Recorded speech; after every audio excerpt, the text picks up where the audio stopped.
The massive doors of the Galactic Council's judgment chamber groaned open. Ambassador Marcus Reeves walked forward alone, his footsteps echoing across the polished stone floor. He was the first human to ever set foot in this sacred place, a hollowed-out asteroid orbiting in the neutral space. Between three major galactic powers, thousands of alien representatives watched from tiered seating that rose hundreds of feet upward. Some floated in specialized environmental bubbles. Others required darkness and watched through remote sensors. The chamber hosted delegates from over 700 spacefaring civilizations, most of which humanity didn't even know existed until 6 months ago. At the far end of the chamber, 7 grand arbiters sat on a raised platform made of glowing crystal. These were the oldest species in the known galaxy, the founders of the council that had maintained interstellar peace for millennia. "The humans request protection," announced Arbiter Vexilon, their translucent skin pulsing with bioluminescent patterns that conveyed as much meaning as their words. They claim their system faces imminent invasion from the Draconid Imperium. Massive holographic displays materialized in the center of the chamber, showing Earth, a seemingly insignificant blue marble, and tactical projections of Draconid warships approaching the Sol system.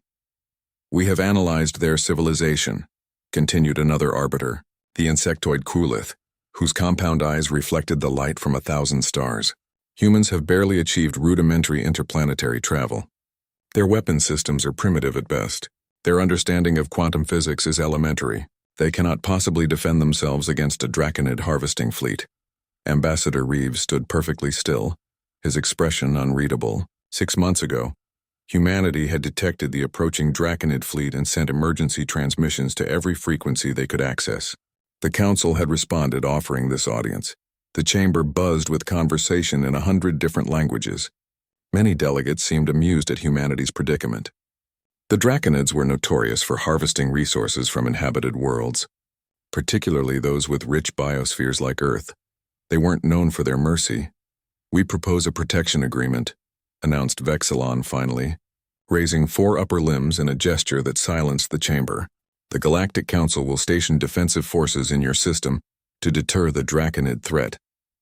In exchange, humanity will accept supervised development, a probationary status under our guidance for the next 3 centuries.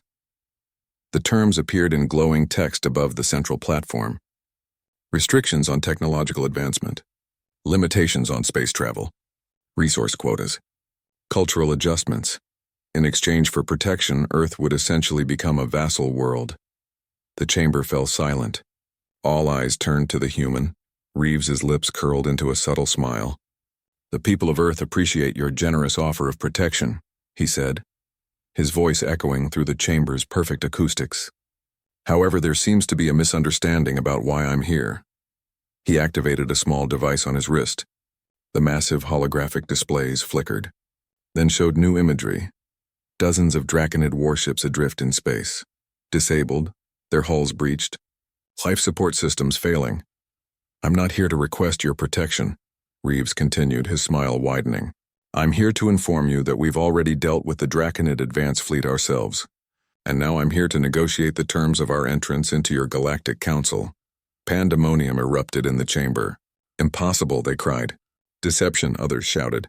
But the evidence floated before them, undeniable. "This cannot be," said Kulith, mandibles clicking rapidly. "Your species has no technology capable of—" "Our official technology reports may have been somewhat incomplete," Reeves interrupted. "A strategic decision, you understand. When you're new to a neighborhood, it's best not to advertise everything you're capable of." On the edges of the Sol system, Captain Elena Torres watched from the bridge of the EDS Vigilant as the Draconid rescue ships arrived. The remains of their fleet had been broadcasting distress signals for 3 days. "Are we transmitting the sensor data to the ambassador?" Torres asked her communications officer. "Live feed, Captain. The Council is seeing everything." Torres nodded with satisfaction. The rescue ships were scanning the wreckage, trying to determine what had happened to their fearsome armada. They wouldn't find much. The quantum disruption weapons left very little evidence behind. Back in the Council chamber, Arbiter Vexilon's bioluminescent patterns flashed rapid distress signals. "What are you?" the alien whispered.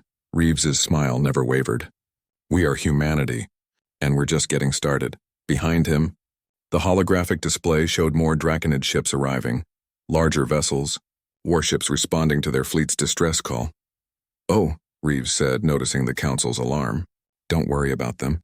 We allowed the distress signals to be sent. We wanted witnesses." On his command, the display split to show multiple views, the Draconid reinforcements approaching cautiously.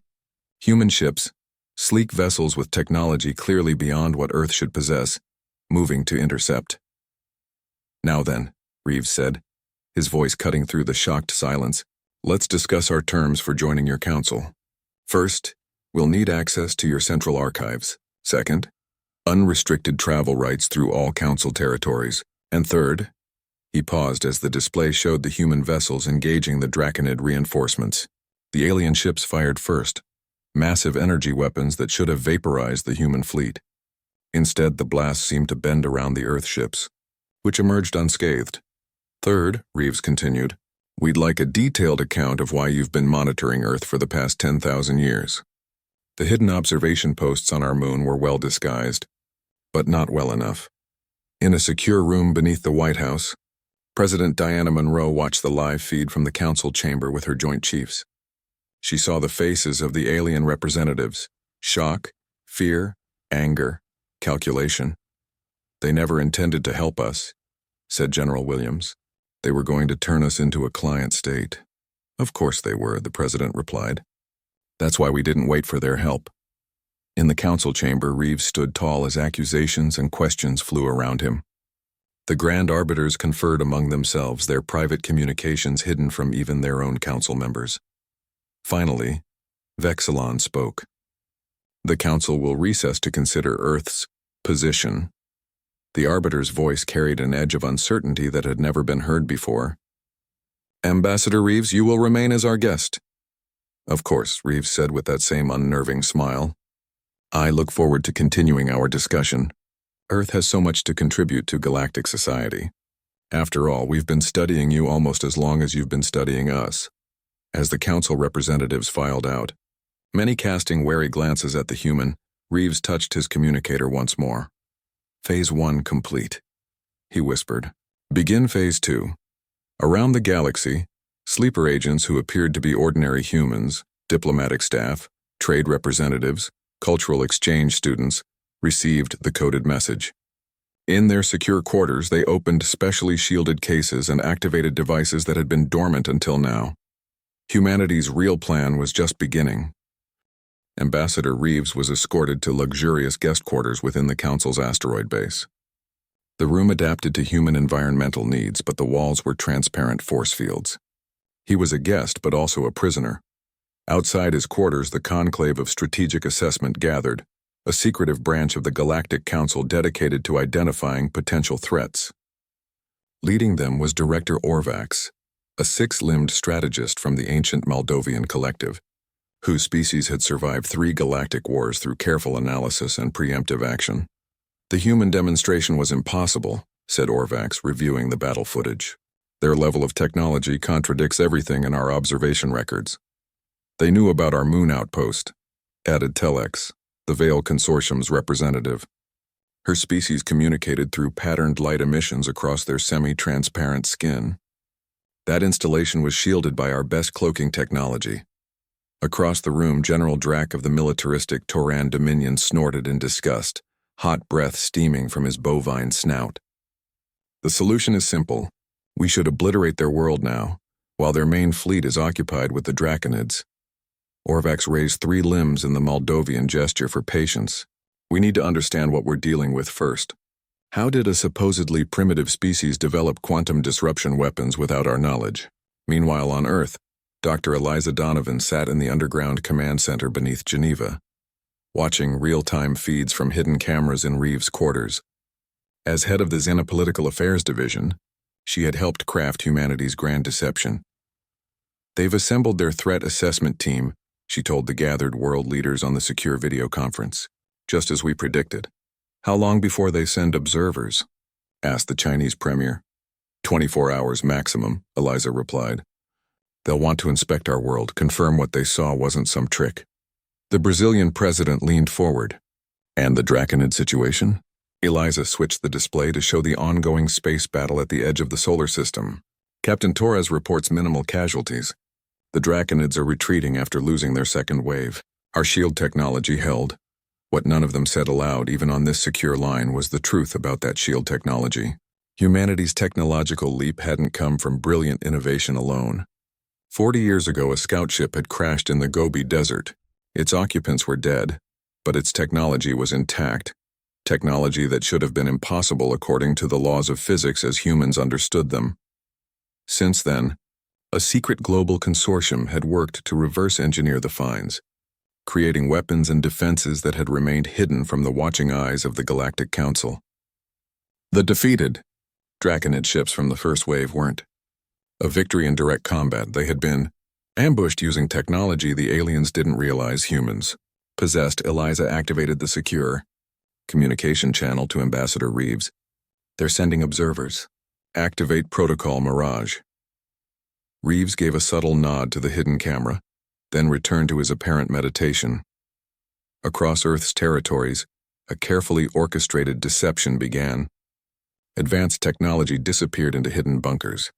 Quantum communication arrays were dismantled and replaced with fake satellite dishes. Research facilities transformed into ordinary industrial complexes.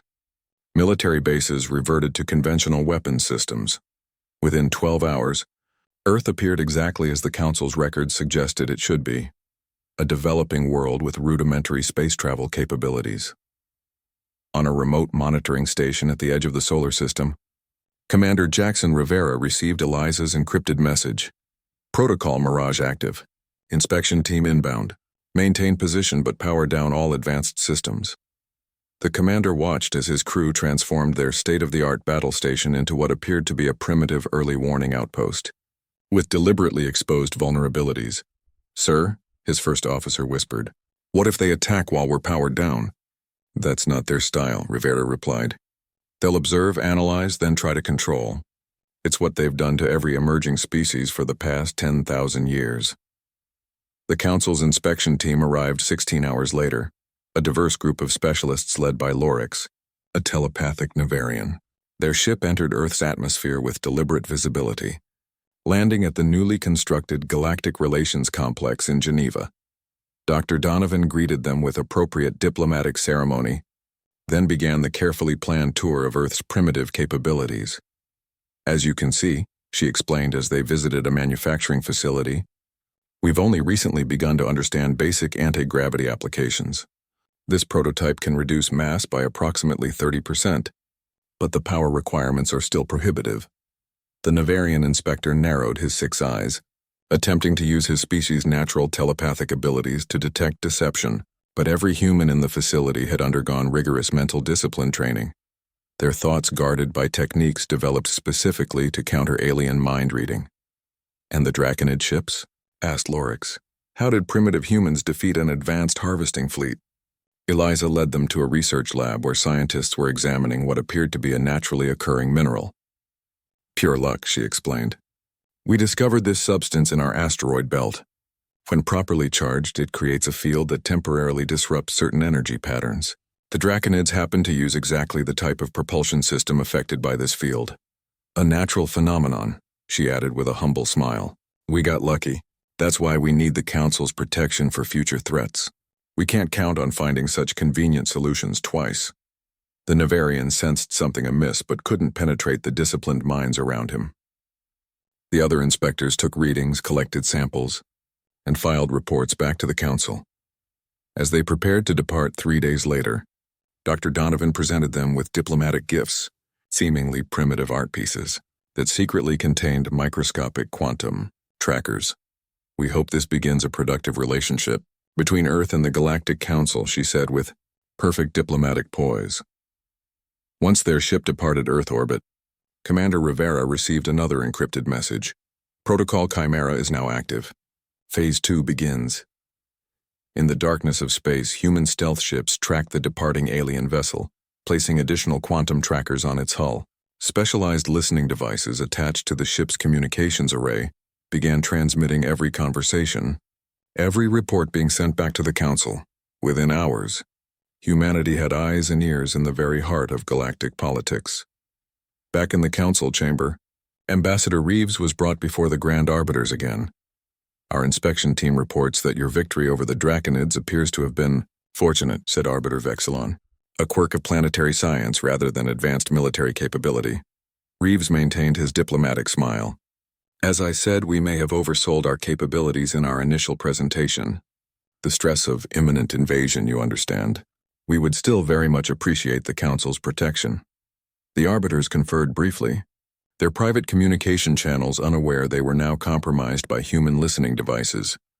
The Council has decided to accept Earth as a protected species, Vexilon announced finally. You will be assigned mentors from advanced Council races. Your technological development will be guided along approved paths. In time, humanity may earn associate status within our governance structure. Thank you, Arbiter, Reeves said with a deferent bow. Earth is grateful for your wisdom and protection. As he was escorted back to his ship for the return journey to Earth, Reeves passed a data crystal to a seemingly random maintenance worker, an alien who appeared to be of the Gellian species but was actually a human agent in disguise. The crystal contained complete schematics of the Council's defense systems, copied during his captivity in the guest quarters. Aboard his ship, as it pulled away from the Council asteroid, Reeves sent a simple message back to Earth. Protection granted. The web is spun. In her underground office, Dr. Donovan smiled as she received the message. On her display, dozens of new intelligence feeds had come online, showing Council deliberations, private communications, and classified research facilities. They think they're protecting us, she murmured. How adorable. 6 months after Earth's acceptance as a protected species, the Galactic Council's headquarters buzzed with unusual activity. Dozens of alien delegations bypassed the Council's official chambers, instead heading directly to the small office assigned to Earth's expanded diplomatic mission. Ambassador, Reeves greeted each delegation with that same enigmatic smile that had unsettled the Arbiters during their first meeting. His staff, officially just 20 humans permitted by Council regulation, somehow managed to schedule private meetings with over 60 different species in a single day. Behind closed doors, trade deals were discussed, cultural exchanges arranged, scientific cooperation proposed. Earth had become the newest battleground in the Cold War between ancient powers. In his private chamber, Arbiter Vexilon convened an emergency session with the intelligence directors of 3 major galactic powers. The Arbiter's bioluminescent patterns pulsed with agitation. Something is wrong, Vexilon insisted. Humans are advancing too quickly, integrating too smoothly. They're learning our technologies, languages, and political structures at an unprecedented rate. Director Zhal of the Moldovan Intelligence Service manipulated a series of holographic reports with his 6 limbs. We've documented 17 unofficial diplomatic channels between humans and various civilizations, including several known to be hostile to Council interests. Most disturbing are the rumors about the Omega Quadrant, added Director Plex, the reptilian head of Toran Security. My agents report humans have been spotted near Archivist territory. This news sent ripples of alarm through the chamber. The Archivists were an ancient isolationist species who maintained the galaxy's greatest knowledge repositories. They permitted no visitors and shared information only with civilizations they deemed worthy, a status no new species had achieved in over 50,000 years. Impossible, said Vexilon. The humans can't even reach that sector with their approved technology. And yet, Plex hissed, 3 human signatures were detected at the outer marker buoys of Archivist space last week. On Earth's moon, hidden beneath the newly established Lunar Diplomatic Center, Admiral Thomas Whitmore chaired a classified meeting with Earth's shadow government. The chamber was carved deep into the lunar rock, surrounded by quantum dampening fields that prevented any surveillance. Holographic displays showed the locations of 36 human infiltration teams now embedded throughout Council space. Most wore genetic masks that altered their appearance to match various alien species, allowing them to move freely where humans were still restricted. The misdirection is working, reported Intelligence Director Maya Kalani. While the Council focuses on monitoring our official activities, our shadow operations have penetrated their defenses. We've confirmed the existence of the Concordance, a hidden alliance of ancient species that actually controls the Council from behind the scenes. Admiral Whitmore nodded grimly. And the Archivists? Contact established, Maya replied, excitement breaking through her professional demeanor. They're willing to share knowledge the Concordance has suppressed for millennia. Technology that could advance us by centuries. The displays shifted to show 3 human operatives meeting with tall, ethereal beings in a vast library carved into an asteroid. The archivist's 4-armed forms moved gracefully between towering shelves of crystalline data storage. Why? Asked the Chinese delegate. Why would they help us? Because they've been waiting for us, Maya explained. Or more precisely, waiting for our return. In a secure facility beneath the Pacific Ocean, Dr. Kenzo Nakamura led a team studying an artifact recovered by one of the infiltration teams, a quantum data crystal containing the suppressed history of a galactic war that occurred 50,000 years ago. The crystal projected images of an ancient humanoid species battling against forces that looked remarkably similar to the current Galactic Council's enforcement fleets. As the team accessed more data, a startling truth emerged. Earth was never an isolated backwater. It was a quarantined world, a prison planet where the Concordance contained the remnants of the most dangerous species they had ever faced. According to the archivist records, Dr. Nakamura explained to the secure video conference of world leaders, our ancestors were an advanced spacefaring civilization called the Terran Alliance. They challenged the Concordance's rule over the galaxy. When they lost the war, he continued, the surviving population had their technology stripped away and their memories altered. They were relocated to Earth, which was then isolated by a network of monitoring stations disguised as natural satellites. The moon, whispered the Brazilian president. Our moon is artificial? Partially, Nakamura confirmed. Its core is natural, but much of its structure was engineered to house observation technology and quantum dampening fields. The fields were designed to suppress certain cognitive and genetic traits in our population, traits that are now reactivating due to our increased space travel and exposure to cosmic radiation, President. Diana Monroe of the United States leaned forward. Are you saying we're descendants of advanced aliens?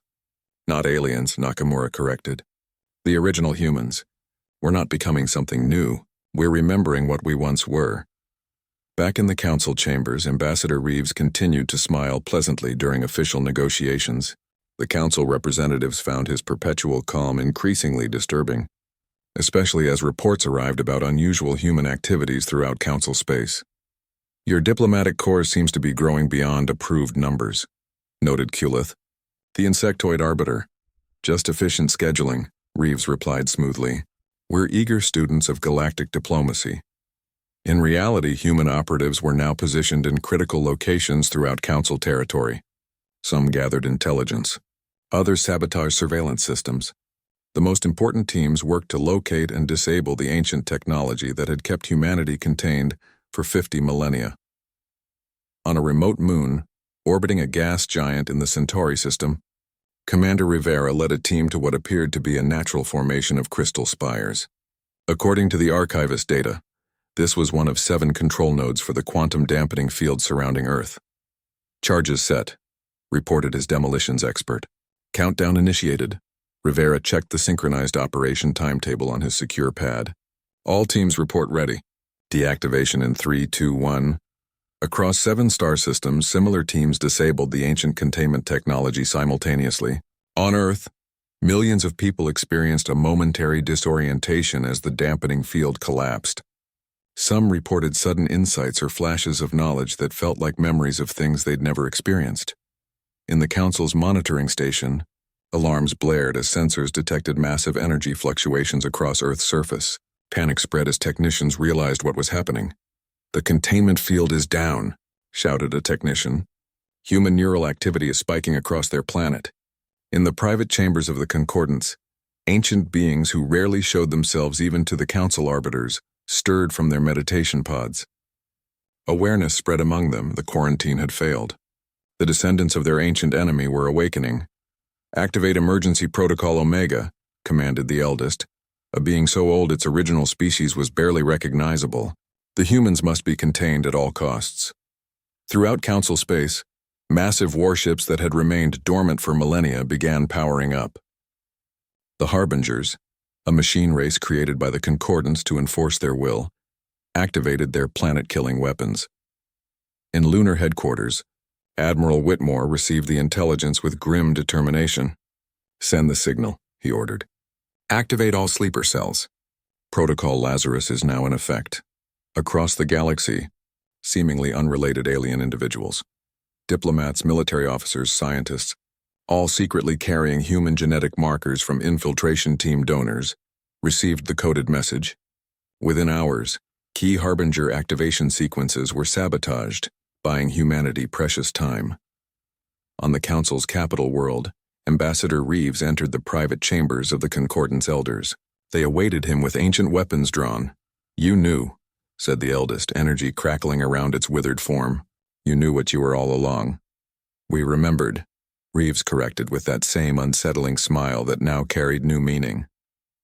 "And now we've come to renegotiate the terms of galactic governance." Behind him, the first reports of human counterattacks began flooding the Concordance's communication systems. The prison break had begun. The quantum data crystal in Dr. Nakamura's underwater laboratory began to pulse with blinding light. Scientists scrambled to contain the energy, but it was too late. The crystal resonated at a frequency that penetrated quantum barriers, sending waves of information across the planet. Millions of humans worldwide collapsed as the signal activated dormant neural pathways in their brains. They experienced the same dream: vast star empires, technologies beyond comprehension, and a devastating war that ended with their ancestors' imprisonment on Earth. When they awoke, something had changed. Engineers suddenly understood theoretical physics that had eluded humanity's greatest minds. Linguists found themselves speaking extinct alien languages. Children drew detailed schematics for devices that shouldn't exist. "It's working faster than we predicted," Dr. Nakamura reported to the emergency session of world leaders. "The genetic memory activation was supposed to take months. It's happening in hours." In the Galactic Council headquarters, monitoring systems detected the massive energy fluctuations across Earth. Ambassador Reeves was summoned to an emergency session, where Arbiter Vexilon demanded explanations. "What have you done?" Vexilon's bioluminescent patterns flashed chaotically, betraying panic beneath the attempted diplomatic calm. "We're detecting quantum resonance patterns that match forbidden technologies." Reeves maintained his diplomatic smile. "My government assures me these are merely unforeseen consequences of our adaptation to some of the basic technologies you've shared with us." "Lies," hissed Kulith, the insectoid arbiter. "You've activated the ancestral technologies. The containment fields are down." The Council wasn't fooled. Emergency containment protocols were activated. A massive quarantine fleet dispatched to isolate Earth from all contact. The Concordance Elders, now revealed to the Council members as the true power behind galactic governance, emerged from their seclusion to direct the operation personally. "Earth must be isolated again," declared the eldest elder, addressing the Council directly for the first time in 10,000 years. "If necessary, sterilized. The human contagion cannot be allowed to spread." But the humans had anticipated this response. On humanity's secret military installation inside Mars, General Amara Davis watched as the quarantine fleet entered the Sol system. What had appeared to be a barren planet now revealed its true nature: a fortress world bristling with weapons that had remained hidden beneath the red dust for millennia. "They've entered the outer defense perimeter," reported her tactical officer. "Weapons range in 30 seconds. Activate the grid," Davis commanded. Across the solar system, ancient defense platforms disguised as asteroids powered up. When the Council's quarantine fleet arrived, they found not the expected primitive defenses, but an interlocking network of gravitational disruptors and quantum-phased weaponry that far exceeded their own capabilities. The first wave of Council ships was caught in overlapping gravity fields that twisted space-time around them. Their hulls compressed and expanded simultaneously, metal screaming as it was subjected to physical laws it wasn't designed to withstand. On Earth, the awakening continued. As millions recovered from the initial shock of activated memories, they found themselves drawn to gathering points around the world. Ancient bunkers hidden for 50,000 years beneath mountains and oceans opened to receive them. Inside these facilities were manufacturing centers, training simulators, and arsenals of weapons designed for a war that had been interrupted but never truly ended. Most importantly, they contained ships, vessels capable of interstellar travel that had remained dormant, waiting for their crews to remember how to fly them. In Washington, President Monroe stood at the window of the Oval Office, watching as enormous structures rose from beneath the Potomac River. Across the globe, similar scenes played out as ancient facilities revealed themselves. "It's beautiful," she whispered. "And terrible," added her chief of staff. "We're remembering how to fight a war we once lost." In orbit, Admiral Whitmore directed Earth's defense from a command ship that had been disguised as a space station. The vessel's true capabilities were now unleashed. Weapon systems that bent light around them. Propulsion that moved through folded space rather than normal dimensions. "The Council fleet is retreating," reported his tactical officer. "They're regrouping at the heliopause." Whitmore nodded grimly. "They'll be back with the Harbingers. Prepare for dimensional warfare." On the Concordance capital world, Ambassador Reeves faced the assembled elders in their private chambers.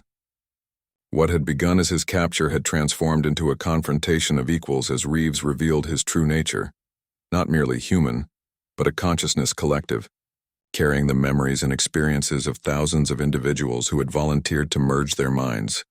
"You lied to the galaxy," Reeves said, his voice now a harmony of thousands. "You claimed to bring order, but you built an empire on enslavement and suppression." "We brought peace," countered the eldest elder. "Before us, the galaxy was chaos. Species destroyed each other in endless wars." "You brought stagnation," Reeves corrected.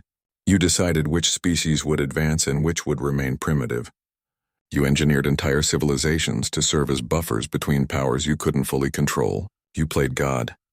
Around them, the Concordance headquarters shook as human strike teams engaged the facility's defenses.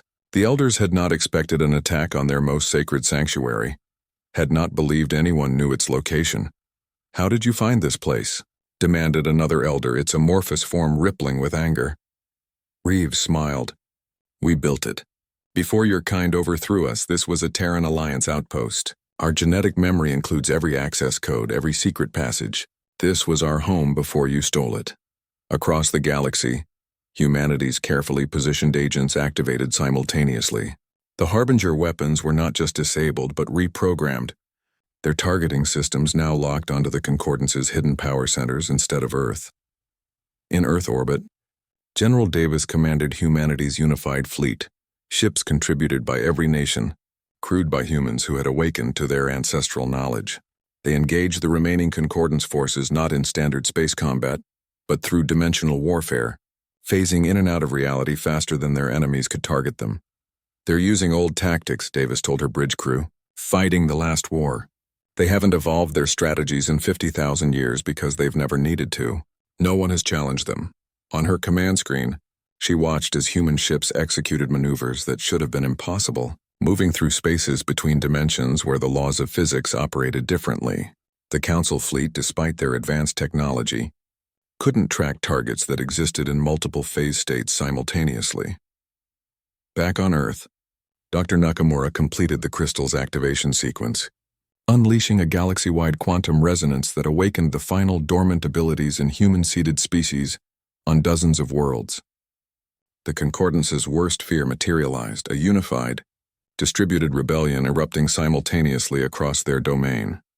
"The seeding protocol worked," he reported to the Emergency Council of World Leaders. "Our ancestors left sleeper colonies throughout the galaxy. They're awakening now." On planets throughout Council space, seemingly ordinary alien citizens began displaying unusual abilities and knowledge. These were the descendants of human genetic material, carefully introduced into compatible species over thousands of years by automated seeding ships that had escaped the final battle. The Concordance had never discovered these hidden time bombs, populations carrying recessive human genes that would activate when exposed to the right quantum frequency. Now these hybrid populations rose up, sabotaging Concordance infrastructure from within. In the Council Judgment Chamber, now filled with representatives from both the established powers and newly awakened human variant species, Arbiter Vexilon watched in astonishment as millennia of careful control unraveled in days. "You promised to protect us." A holographic projection of Reeves addressed the assembled council, his voice carrying throughout the chamber and broadcasting across all galactic communication channels. "But protection was never what we needed." The holographic displays showed Earthships now stationed protectively around formerly oppressed worlds, Human medical teams treating alien species subjected to generations of experimentation, and the dismantling of the Concordance's secret monitoring stations. Humanity doesn't need your protection, Reeves continued. But perhaps, his smile now held compassion rather than threat, perhaps the galaxy needs ours. As the message concluded, the arbiters turned to each other in confusion and fear. The order they had maintained for millennia was collapsing around them, and the ancient enemy they had imprisoned had returned, not seeking vengeance but offering liberation. The Concordance Elder's chamber transformed into a battleground of minds as Ambassador Reeves fully unleashed his composite consciousness. Thousands of human minds working in perfect harmony created thought patterns that the ancient aliens could not predict or counter. "You cannot win," the eldest elder said, its withered form pulsing with energies gathered over millennia of life. "We defeated your kind once before." "No," Reeves countered, his voice resonating with the harmonics of multiple minds.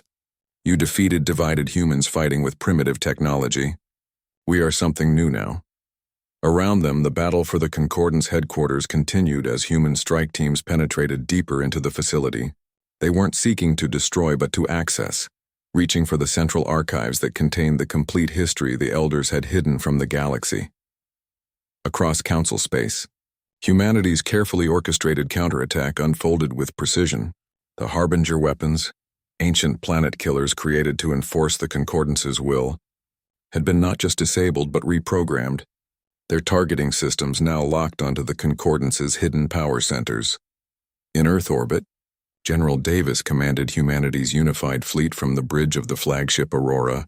The vessel had been constructed in secret beneath the Antarctic ice sheet, incorporating both recovered ancestral technology and new innovations developed by awakened human minds. "Enemy fleet approaching through dimensional fold," reported her tactical officer. "Concordance dreadnoughts, at least 15. Davis nodded calmly. "Deploy phase shifters. Engage them between dimensions." The human ships didn't meet the approaching enemy in normal space. Instead, they executed a maneuver that the Concordance had never seen before, sliding partially into an adjacent dimension where the laws of physics allowed them to move in ways impossible in standard spacetime. To the Concordance gunners, the human ships appeared to blink in and out of existence, sometimes seeming to be in multiple locations simultaneously. Their targeting systems, designed for conventional warfare, couldn't lock onto vessels that existed in quantum superposition. Dr. Nakamura stood in the heart of the ancient facility beneath the Pacific Ocean, surrounded by technology that humanity had forgotten for 50 millennia. The quantum crystal now floated freely in a containment field, pulsing in time with a galaxy-wide network of similar devices that had remained dormant until now. "Activation at 90%, reported his assistant. "Neural linkage established with all awakened populations." Nakamura nodded. "Begin the transmission." The crystal's pulsing accelerated, sending waves of information through quantum channels that bypassed normal space. Across dozens of worlds, populations carrying dormant human genetic markers received the final activation signal. On the Council capital world, now in chaos as the truth of the Concordance's manipulation was revealed, crowds gathered in the grand plaza outside the Council chambers. Many were ordinary citizens of various species who had lived their lives believing in the Council's benevolence. Others were secretly human-seeded hybrids whose true nature had awakened in recent days. Massive display screens, normally showing Council pronouncements, had been hacked to show the complete records extracted from the quantum crystal, revealing how the Concordance had manipulated galactic development for hundreds of thousands of years, artificially holding back countless species to maintain control. "They kept us divided," shouted a Navarian speaker to the crowd, "made us fear each other while they ruled from the shadows." In the Council Judgment Chamber, Ambassador Reeves's holographic image addressed representatives from hundreds of worlds. Many arbiters had fled, but others remained, watching in shock as their carefully constructed reality crumbled. "We don't seek to replace one empire with another," Reeves announced. "We offer a true federation, one built on transparent communication, shared advancement, and mutual protection." As he spoke, Reeves activated Earth's final diplomatic weapon, a quantum-entangled communication network that bypassed all existing censorship, connecting every sentient being in Council space directly to one another. For the first time in galactic history, Species could communicate without the Concordance monitoring and filtering their exchanges. In the Concordance Elders' chamber, Reeves stood before the defeated ancients. The battle had ended not with their destruction, but with their containment, held within fields of energy that neutralized their considerable powers. "What will you do with us?" asked the eldest, its once mighty form now diminished. "Justice, not vengeance," Reeves replied. "You will face trial before representatives of all the species you manipulated. Your fate will be decided by those you claim to protect." On Earth, millions continued to awaken to their true heritage. Ancient knowledge blended with human innovation, creating a renaissance of art, science, and philosophy. The hidden facilities that had opened around the world became centers of learning, where humans could explore their recovered abilities. In lunar headquarters, Admiral Whitmore and General Davis stood on the observation deck, watching ships from 100 worlds arrive for the first summit of the new Galactic Federation. Vessels of every conceivable design moved into orbit around Earth's moon, no longer a prison warden but a gathering place. "They really thought they were protecting us," Whitmore mused, watching the diverse fleet. "Keeping us contained for our own good," Davis nodded, her expression thoughtful. "The most dangerous prison is the one where you don't know you're imprisoned. Do you think we'll make the same mistakes?" Whitmore asked. "Build our own empire, become what we overthrew?" Davis considered this. "That's why we're establishing the Federation as a true democracy. No species above others, no secret councils. Complete transparency." In Geneva, the expanded Galactic Relations Complex had been transformed into the headquarters for the new Federation. Representatives from hundreds of worlds gathered in a chamber designed to ensure equality, circular, with no raised platforms or privileged positions. President Monroe addressed the inaugural assembly, standing as an equal among diverse species. "Earth was imprisoned because our ancestors challenged the notion that some beings had the right to determine the destiny of others," she said. "We have not forgotten that principle. This federation will be built on mutual respect and self-determination." On the Council Capital World, now renamed Unity, Ambassador Reeves, his consciousness collective now including volunteers from dozens of species, prepared for the formal dissolution of the old council. The Concordance Elders had been placed in stasis until the galaxy decided their fate. When the aliens promised to protect Earth, he told the gathered representatives, they never understood what they were truly containing. Not a threat, but a possibility. Not a weapon, but a key. He smiled, that same enigmatic human smile that had unsettled the Galactic Council at their first meeting. A smile that now carried new meaning for all who saw it. "Today, we all break free together." As he spoke, the quantum communication network connected minds across thousands of light years. For the first time, the galaxy experienced true unity, not imposed from above by ancient manipulators, but freely chosen by diverse peoples. In the rebuilt Judgment Chamber, the 7 thrones of the Arbiters had been removed. In their place stood a simple circular table where representatives from all worlds could meet as equals. Above it floated a holographic display of the galaxy, with Earth highlighted not as the center, but as simply one point of light among many, connected to all others. The final piece of the ancient quantum crystal was placed in the center of this table. Its light pulsed once, then stabilized, now serving not as a weapon or a key to lost memories, but as a symbol of connection. Dr. Nakamura watched the ceremony from Earth via quantum link. "The awakening is complete," he told his team. "Now the real work begins." On distant worlds, newly awakened hybrid populations began rebuilding societies that had been artificially held back for millennia. Human ships arrived bringing knowledge, technology, and assistance, not as conquerors, but as relatives returning to help family they had forgotten. In her office beneath Geneva, Dr. Donovan reviewed reports from across the new Federation. Challenges remained. Some species were resistant to change, others sought to use the chaos to establish new empires. But for the first time in 50,000 years, the galaxy's future wasn't being directed by hidden manipulators. "They promised to protect us," she said to the empty room, allowing herself a smile that matched Reeves's own. "Instead, we protected everyone else." And throughout the galaxy, beings of all forms and origins looked to the stars with new understanding. The prison walls had fallen. The long night of controlled development had ended. Freedom had returned to the galaxy wearing a human smile.